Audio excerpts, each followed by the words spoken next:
This is the opening ceremony of our modest start to define the city of Lowell as a city of learning, or a learning city.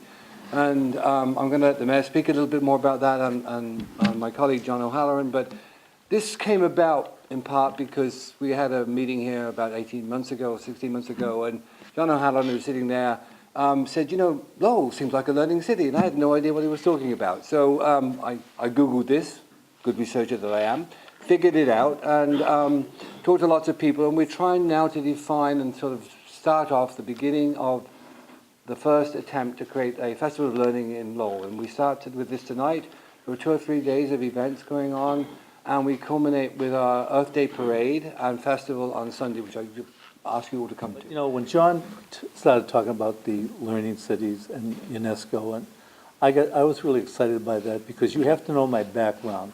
One of my mentors was Pat Mogan, and for those of you who may not know Pat Mogan, he always talked about Lowell as being a learning lab and the educative city. And it was very important to him because he actually felt that there shouldn't even be school buildings, that, you know, you'd have separate buildings, storefronts, where children could learn at different ages and learn about the city, about people, whatever you wanted to talk about. But that was his idea. But also, I'm on the board of directors of the Parker Lecture Series. Now, the Parker Lecture Series was established over 150 years ago, and its purpose was to educate the population in the city in the arts, music, science, math, economics. And I can recall going to the auditorium to see a travelogue with over 2,000 people in the auditorium to see a travelogue. Of course, you can sit down with your phone, your iPhone, and see whatever you want today. But in those days, it was, as a child, the Parker Lecture Series every Sunday pulled in 2,000 to 2,500 people in Lowell to teach them something about whether it's music or art or medicine, things like that. So it's part of the makeup of the city of Lowell to want something like this. So I'm excited by this, and I know you'll get the cooperation from the school committee. Andy Dakota's here from the school committee, Karen Cirillo from the city council, and Vesna here, the vice mayor, and Dick Howe, of course, with all the work that he's done in the area of making Lowell a better place, but a place, you know, whose history we're so proud of. But I don't want to stay up here. I just wanted to make sure you understood one thing, that I believe in this project. I think this is one of the things that Lowell really needs to take us to the next level. Think about it. Right now, we have the Hamilton Canal area where, you know, companies are coming in. Kronos, a major company, came into the Wang site. You have the University of Lowell, you have the community college. We have all the ingredients that's necessary. Okay, it's now the next step, and this is the type of amenity that really will help us go that next step, because we have a new city manager. She's bringing in a new set of excitement about the job. Our previous city manager, he did what he had to do, but as Pat Mogan would say, he created a level. Now our expectation with the new city manager is the next level. And that's what I was raised on by Pat Mogan, always looking for the next level. And so, I mean, I'm encouraged by your presence here, and all I can say is that you're going to get the support of the city to do this project. It's worthwhile. Thank you. Oddly enough, there is no learning city in the United States. This attempt to frame Lowell as a learning city, if we achieve it, will be the first learning city in North America. And more importantly, as Bill was saying, I've been teaching at the university for 30 years.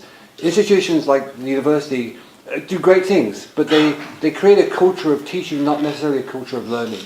And that so much learning goes on outside the classroom. My best learning experience, somebody once asked me this, was with my granddad when I was about 13 or 14, when he showed me how to make a dovetail joint.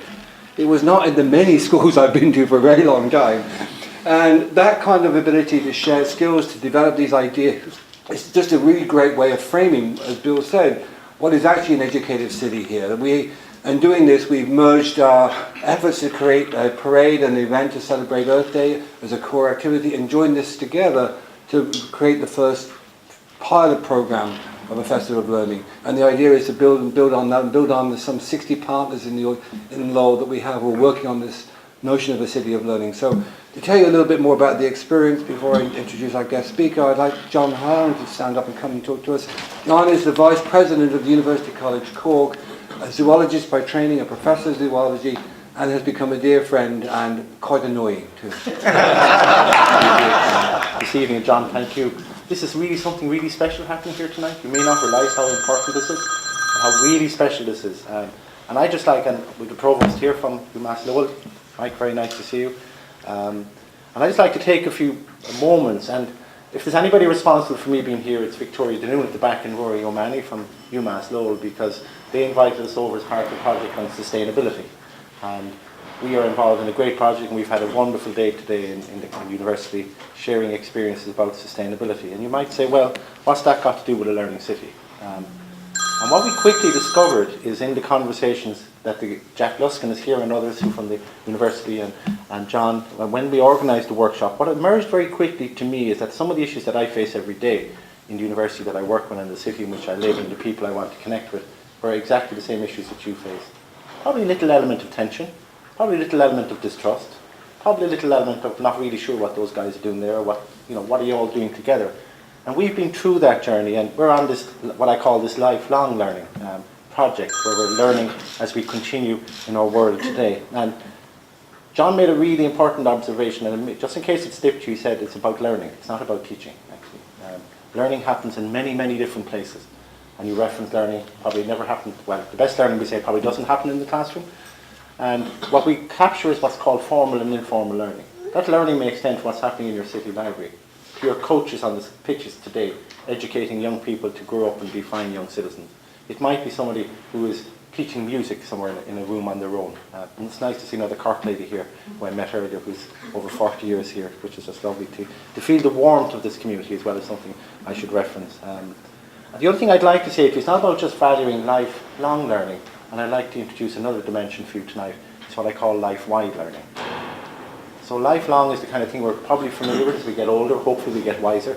I doubt it in my own case, but that's another day's work. But certainly in terms of our education, we hopefully get wiser. But life-wide is all those other things that happen in your life. Like with your grandchildren and the learning that they're learning from you, from learning that wonderful experience of collaboration, of co-construction.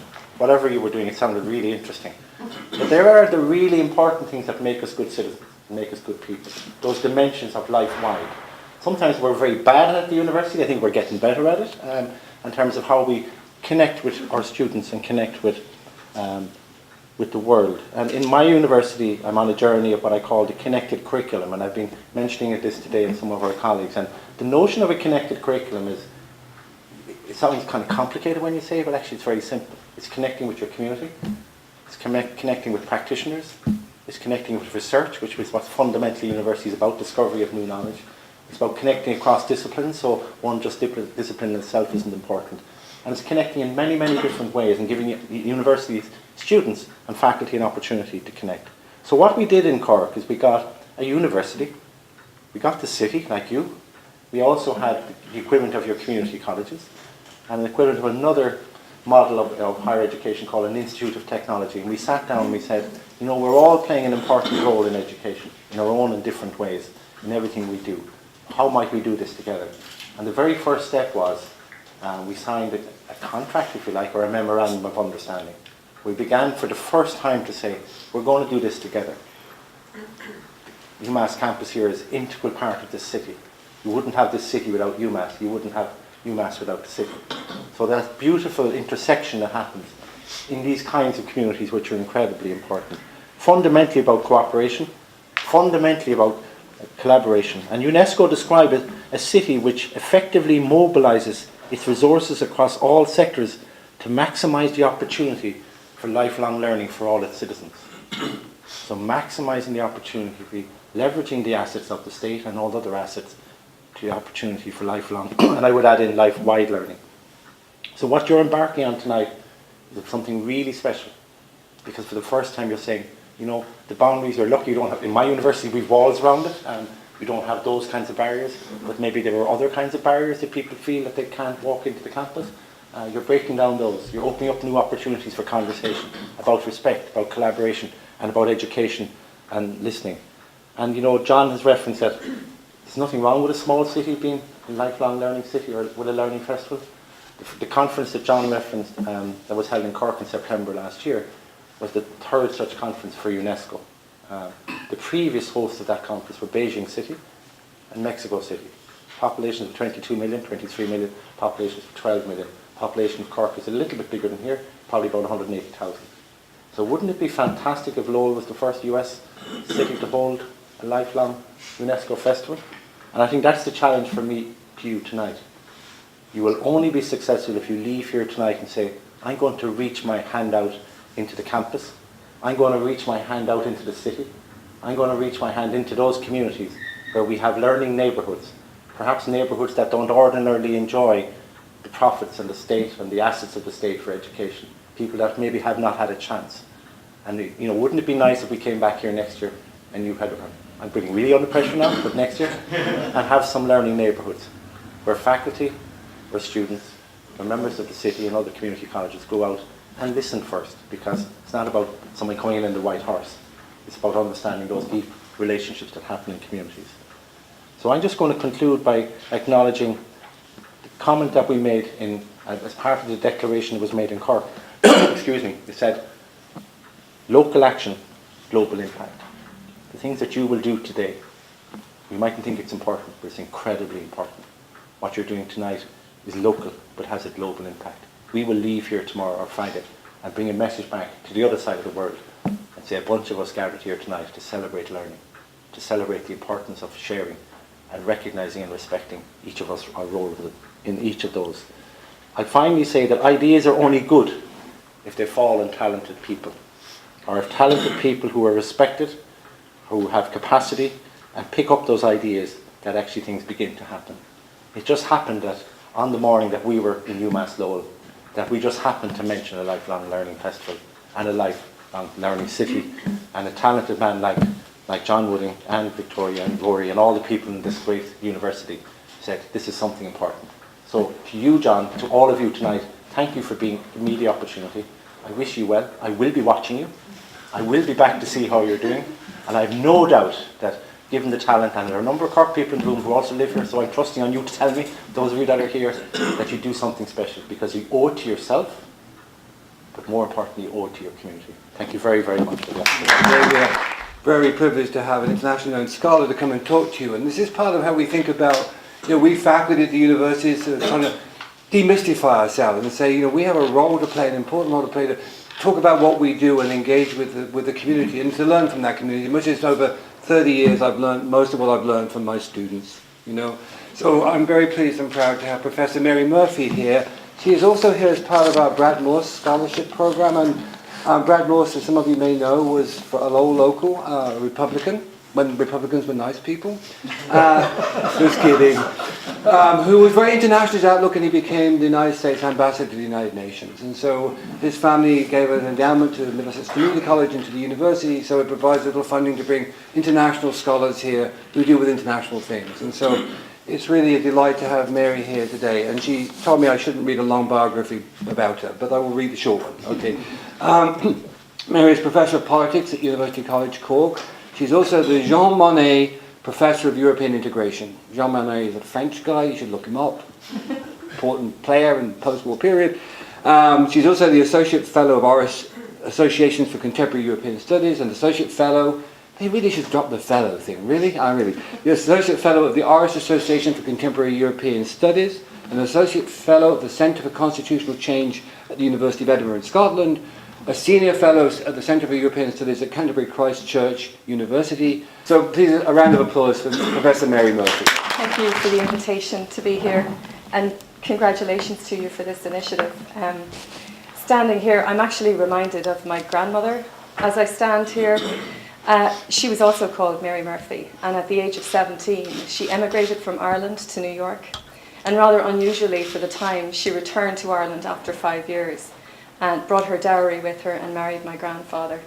But when she was in New York, she worked as a maid in a big house in Manhattan. So I'm very conscious that she'd be very proud of me standing here in such beautiful surroundings to talk to all of you about the work that I'm doing as an academic at University College Cork.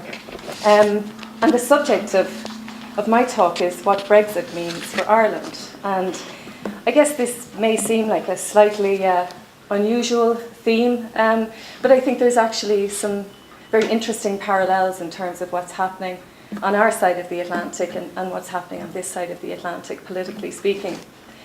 So let me start by just talking about an anniversary. John mentioned the anniversary of the Good Friday Agreement, which fell on the 10th of April this year, the 20th anniversary.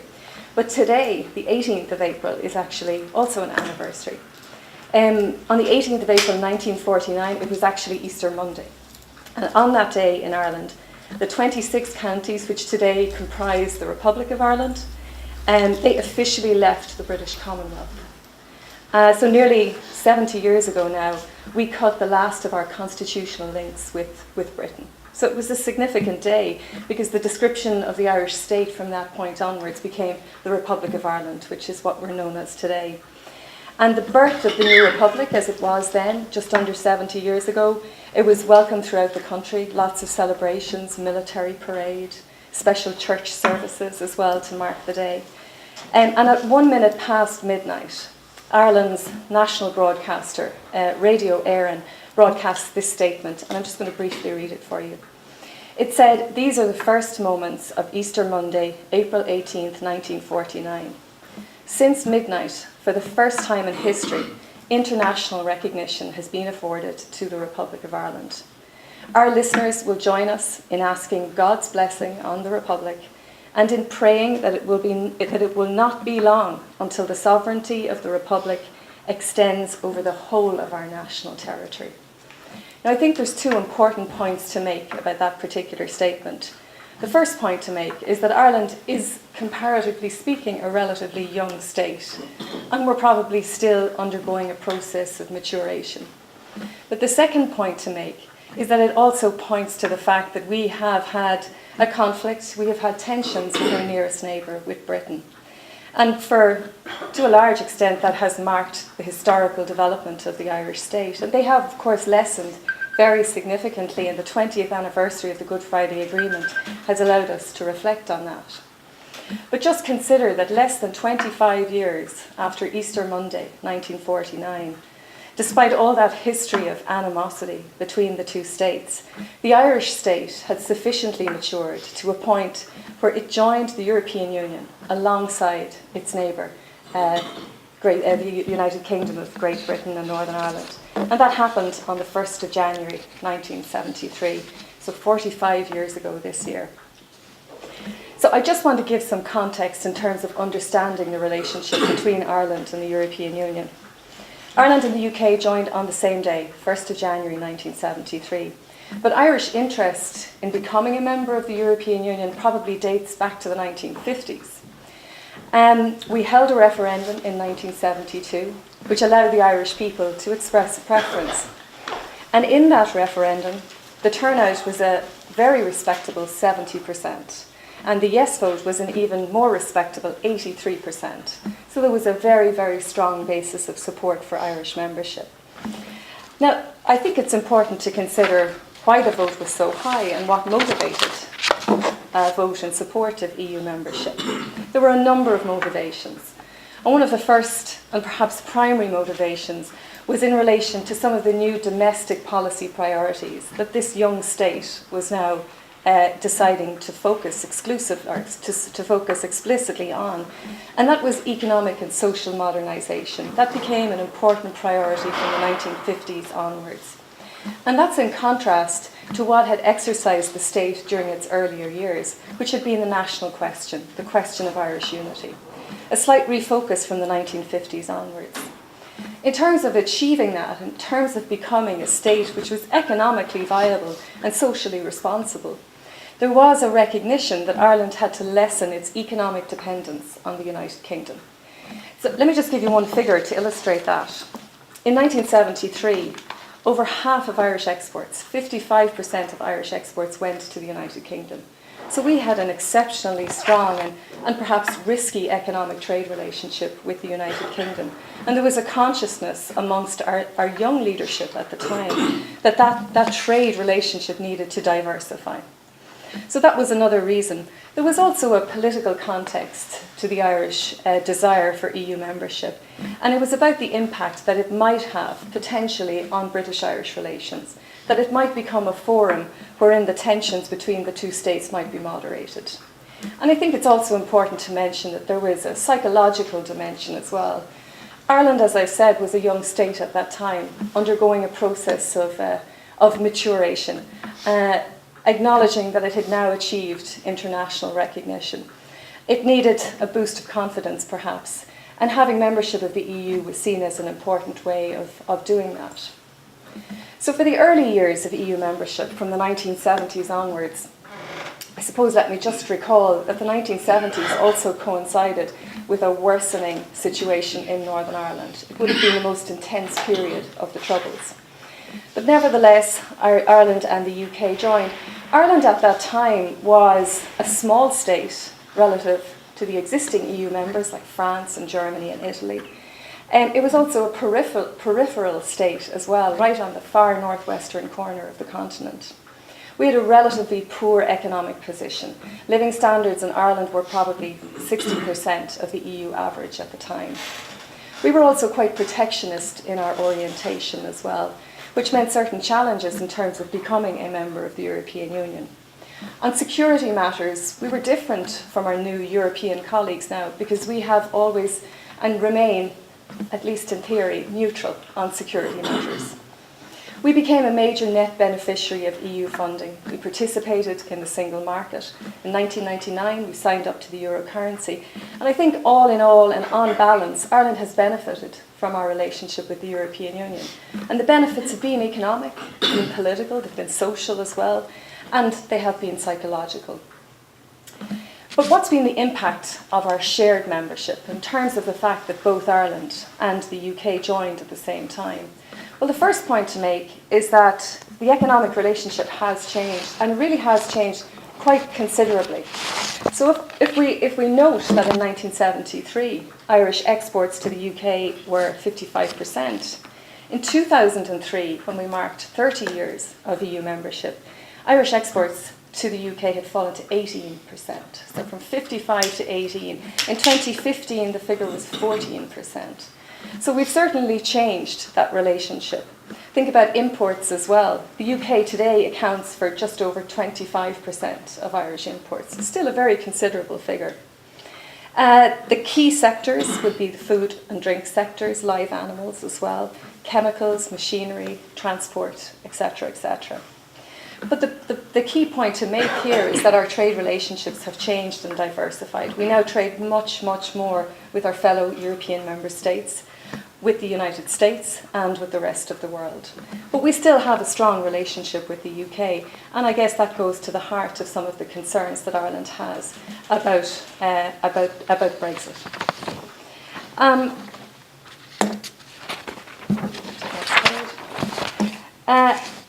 So that's the first point to make about the impact of shared Ireland and UK membership. It's also important to note the political impact. We've seen the emergence of a much more equal relationship. And in many ways, that's been reinforced by the European Union's political structure. Because within the European Union, every member state has a seat at the table. And every member state is, again, theoretically at least, equal. They also have concerns about immigration and migration. And these are part and parcel of the European experience. They have concerns about the cost of EU membership, etc., etc. And they've had a much, much stronger Eurosceptic movement than anything we've ever seen in Ireland, coupled with a very Eurosceptic press, of course, which has helped to fuel that particular movement. So then we get to the point on the 23rd of June 2016, after a promise by Prime Minister David Cameron to hold a referendum on EU membership. Well, that promise resulted in a vote for the UK to leave. And the vote broke down just over 16 million votes in favour of remaining, and about 17.5 million votes in favour of leaving. So it's as tight as you can get. Approximately just over 51% voted in favour of leave. And I was one of those people who stayed up all night to watch the vote come in. And my husband berated me, saying, "We all know they're going to stay. You're crazy." When I woke him at 7 o'clock the next morning and told him the result, he actually didn't believe me initially. But the result was the result. What the result revealed, however, is particularly interesting. The result revealed a deeply divided United Kingdom. And it's a United Kingdom divided along several fault lines. One of the first fault lines we can observe is a geographic fault line. And as a political scientist, the electoral map of the referendum result is one of the most fascinating electoral maps that I have seen. Half of Northern Ireland, in geographic terms, voted to stay in. The rest of the country, predominantly England, voted to leave. So it gives you a sense of how geographically divided the electorate was. There were other divisions as well, a generational division in terms of age. Perhaps one of the most poignant observations, I think, about the referendum result is that the younger generations, those up to the age of 45, voted by a majority to stay in, whereas those in the older age categories voted to leave. So the 65 plus age category voted to leave, 60% voted to leave. And I guess the poignancy about that is that those who wanted to stay in are the ones who have to live the result of the referendum, which is, of course, to leave. In terms of the socio-economic division, which the referendum result revealed, well, what it tells us is that those with lower qualifications, educational qualifications and achievements, were more likely to vote leave. Those with lower incomes were more likely to vote leave. So what we begin to see is a profile of the voter which fits a number of categories. Those who tend to be older, lesser educated, lower socioeconomic profile. That's the category of voter that chose Brexit. And I'll say a little bit more about that in a moment. But I do want to specifically mention the referendum campaign in Northern Ireland. Northern Ireland really didn't feature. Actually, Ireland didn't really feature during the referendum campaign, despite all the efforts of the Irish government to include that discussion in the referendum campaign. There was really no substantial discussion of Ireland and the consequences of a Brexit vote for Ireland and for Northern Ireland in particular. But the referendum campaign, of course, did happen in Northern Ireland. The key issues there, or perhaps the key issue, was the border. What would happen to the border between the Republic of Ireland and the 6 counties in Northern Ireland, which is, of course, an international border, effectively rendered meaningless in the context of shared EU membership.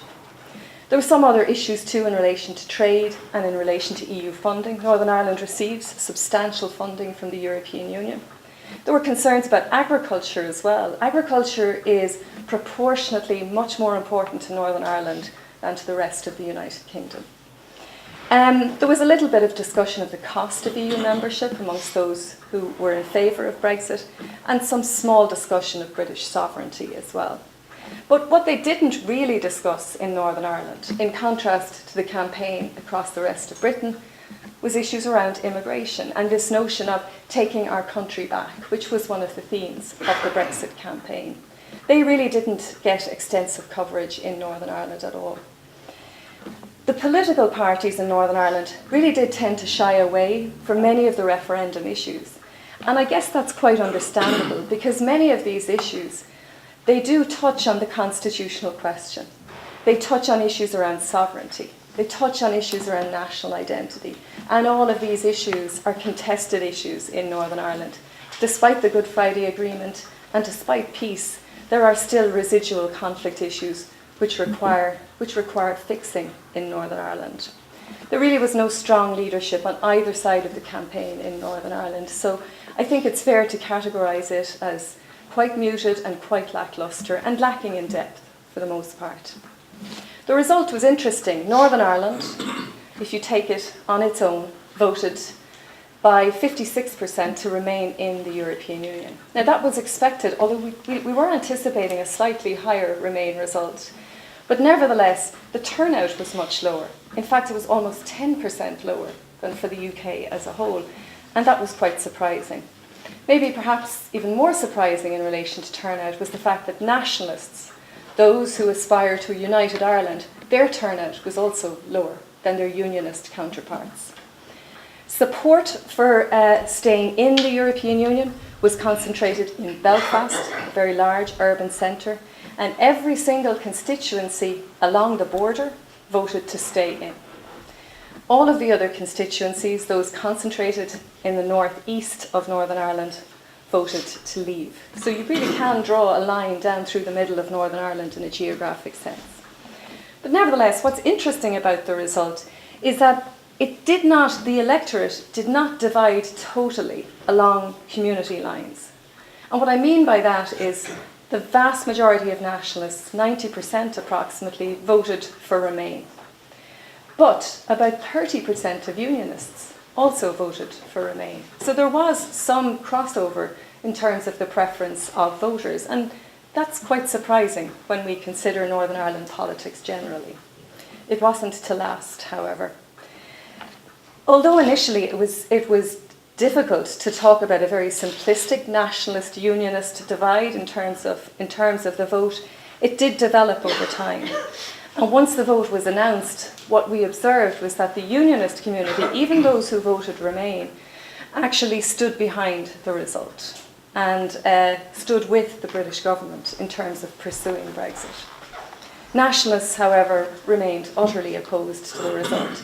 So it has exposed a degree of polarisation between the two communities, and that's hugely regrettable, because the polarisation that already exists in Northern Ireland, where we no longer have the institutionals operational, they're currently collapsed because of poor relations between the two communities, that has been exacerbated by the Brexit result. It's added another dimension to the divisions which divide the two communities there. So what's been the impact, or what is likely to be the impact of Brexit? Well, I thought I would look at it in a number of ways, and firstly to talk about the economic. What might the impact of Brexit be on the Northern Ireland economy? Well, there are very serious potential implications envisaged for Northern Ireland. In fact, Northern Ireland is likely to be most severely affected, the most severely affected of any British region in terms of Brexit. The prediction is that GDP will fall by at least 3% in the period after Brexit. We're likely to see an increase in unemployment. There will be a sectoral impact. Agri-food is likely to be particularly badly affected, as is energy and as is tourism. We will see a loss of EU economic assistance to Northern Ireland, some of which is focused around supporting the peace process. And what's most interesting, I think, about the economic impact is that it is likely to impact most severely on underdeveloped and socio-economically disadvantaged communities.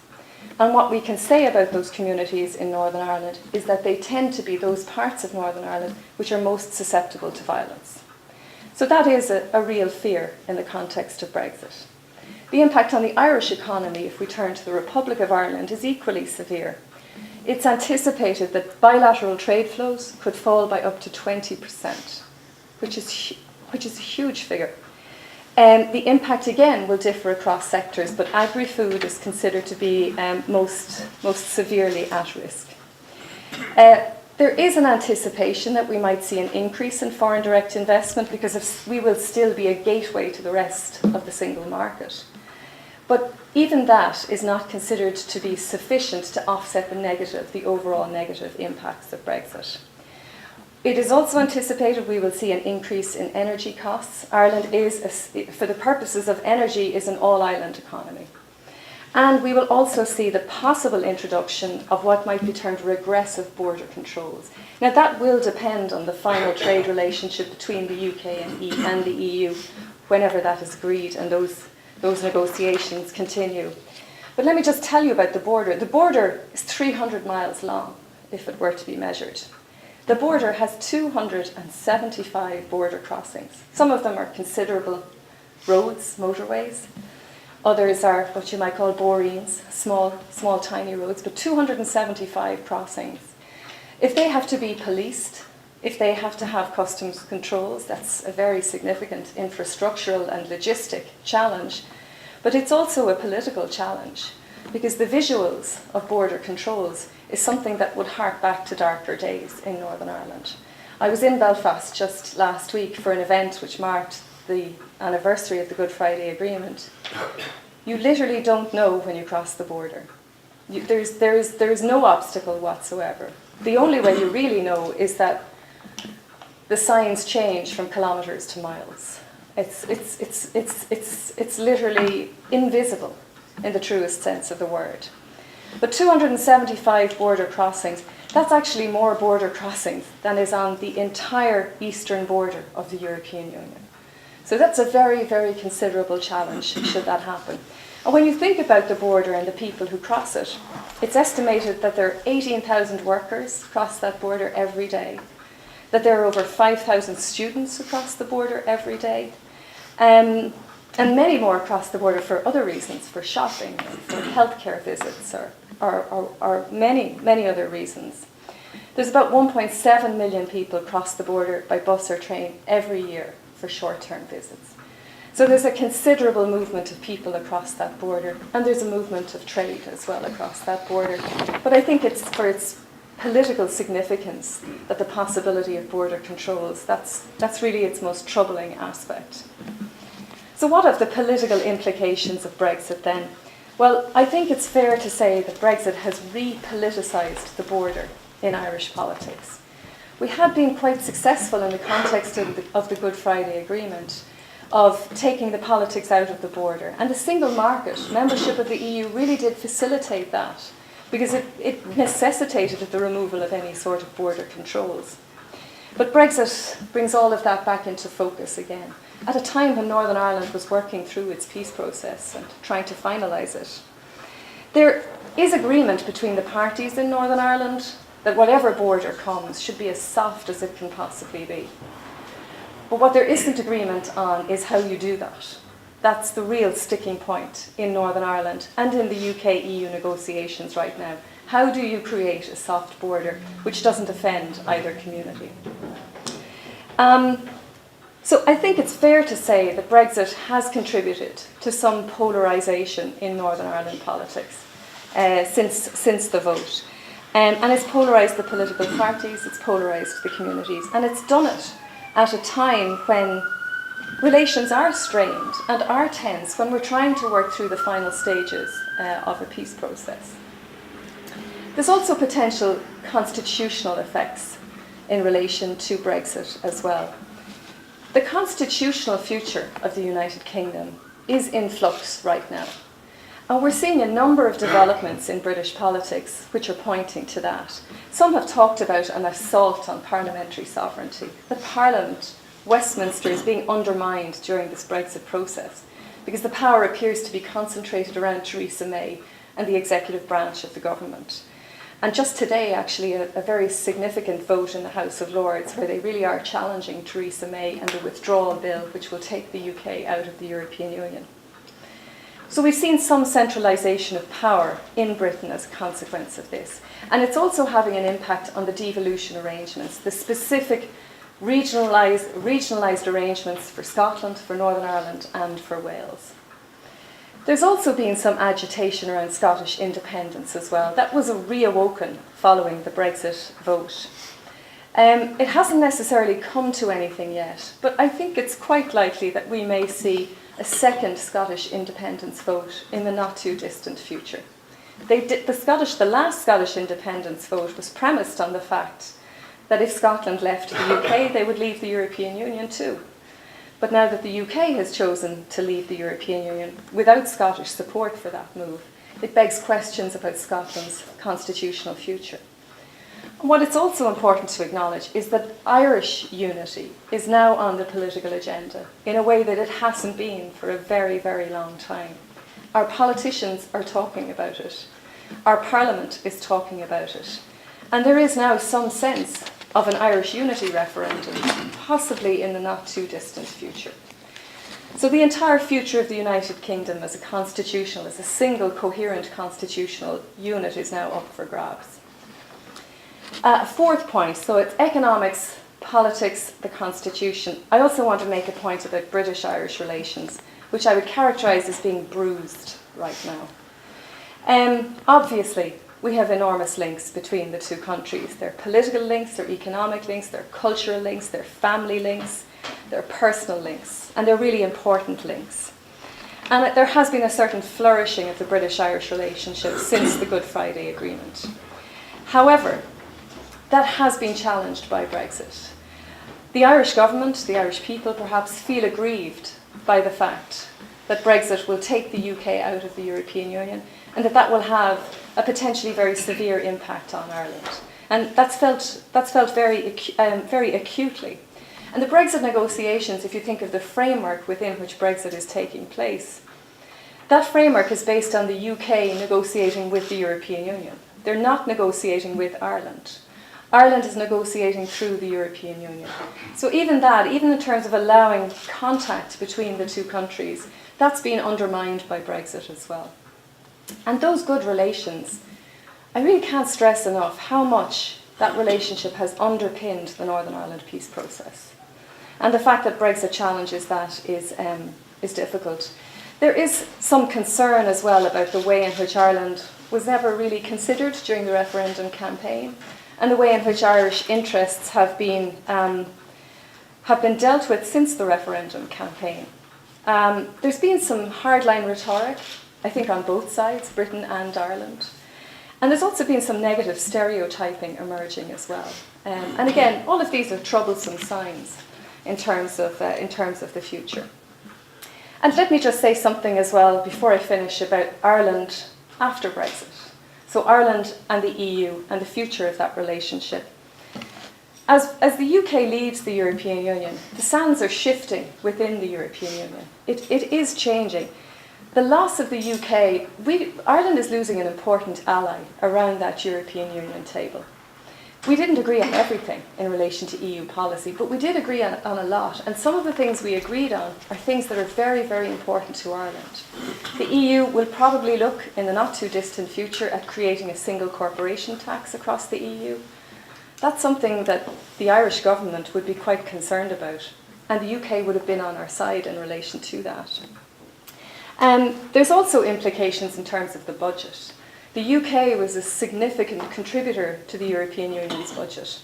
With their loss, that's likely going to have an impact on the type of funding that's available to support the agricultural industry, structural funding support, educational initiatives, etc., etc.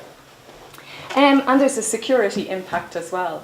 Britain certainly has the largest and most substantial security machine within the existing European Union. So that's going to be difficult. There's a need for Ireland to forge new partnerships and new friendships and new relationships with other EU member states as the EU develops.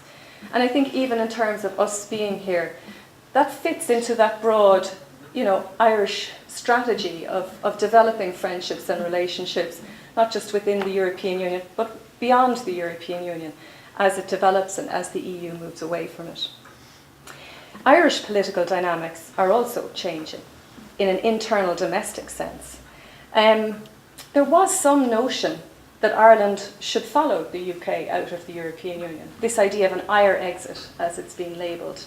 There's very few talking about it, but again, it's like Irish unity, it is now on the agenda. We don't have a strong Eurosceptic movement, but we shouldn't be complacent about that. Once Britain leaves, things will change within the European Union. Us losing an ally, the budgetary implications, and the fact that Brexit may actually lead to some sort of recession, that may antagonise voters and lead them down certain paths. So there is a need to be attentive to that.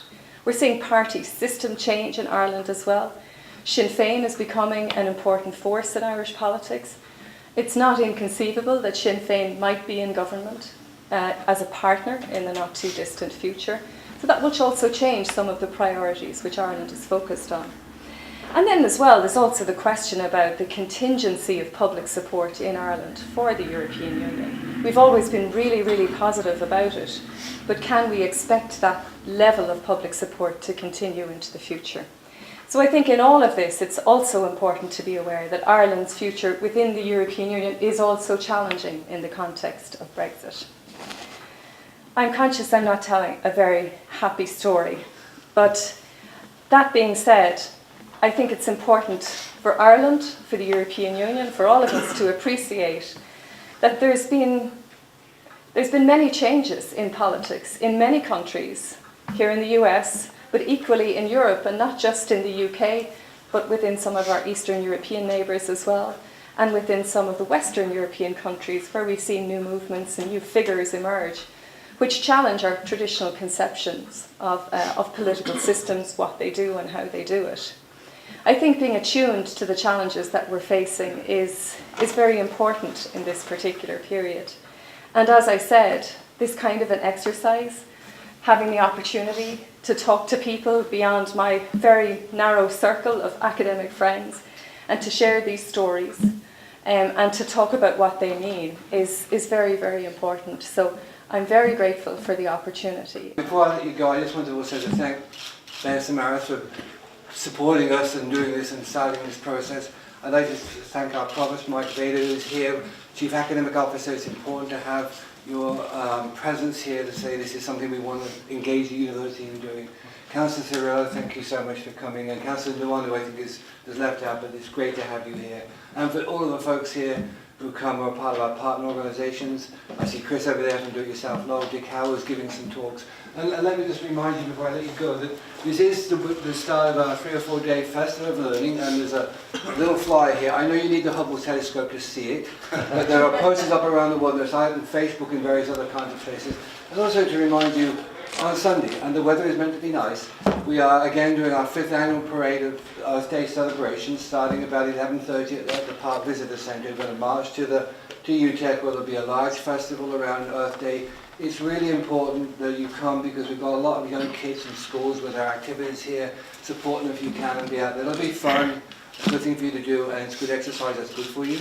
And thank you all for coming. It's a great start to it, and thank you for all the people, Tyler over there, Rory, Jack Luskin, Madeline Snow here, who helped make this happen. And I'm really excited and happy.